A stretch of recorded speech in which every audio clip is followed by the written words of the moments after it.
India, Bharat, Pakistan থেকে একটা লোক যদি এই প্রবাসে ১ মাসের বেতন বন্ধ থাকে, তা ওই দেশের অ্যাম্বাসির কাছে এই দেশের সরকারের কৈফিয়ত জারি করা লাগে।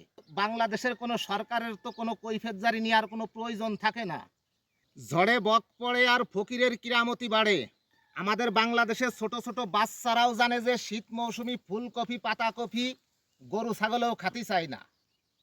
আর এখন দেখতেছি বিভিন্ন মিডিয়াতে বিভিন্ন মানুষ বিভিন্ন রকম পোস্ট করতেছে, ডক্টর ইউনূস সাহেব বাংলাদেশটা প্রত্যেকটা দ্রব্যমূল্যের দাম কমিয়ে নিয়ে এসেছে।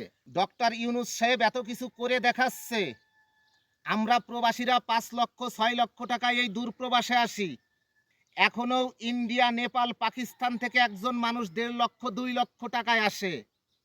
ডক্টর ইউনূস সাহেব এত কিছু বাংলাদেশের জন্য করতেছে, একটা জিনিস করে দেখাক যে বাংলাদেশ থেকে যত মানুষ মিডিল ইস্টের ভিতরে আসবে তারা ২ লক্ষ ২.৫ লক্ষ টাকায় আসবে। ওই পাতাকপি ফুলকপির দাম কমিছে, এই নিয়ে ডক্টর ইউনূসের নাম পাশে দিয়ে ফেসবুকে দেওয়ার কোনো যুক্তি আসে না।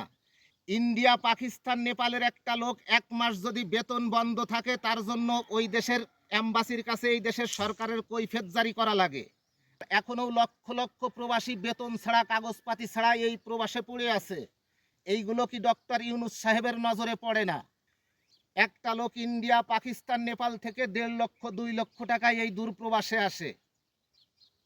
তাদের কোনো দালাল লাগে না, তাদের অ্যাম্বাসির থেকে তাদের সব কিছু কমপ্লিট করে তাদের এই দেশে পাঠায়। লক্ষ লক্ষ বাংলাদেশের শ্রমিক তারা ভিসা পাসপোর্ট করে দালালের চক্রান্তে পড়ে এই দেশে আসে। দালালের হয়রানের শিকারে তারা রুমের ভিতরে বসে থাকে। এইগুলো নিয়ে আপনারা তো বেশি মাতামাতি করেন না। আপনি দেশে এত উন্নয়ন করতেছেন, এইগুলো বন্ধ করে দেন। একটা বন্ধ করে দেখান ডক্টর ইউনূস সাহেব আপনি।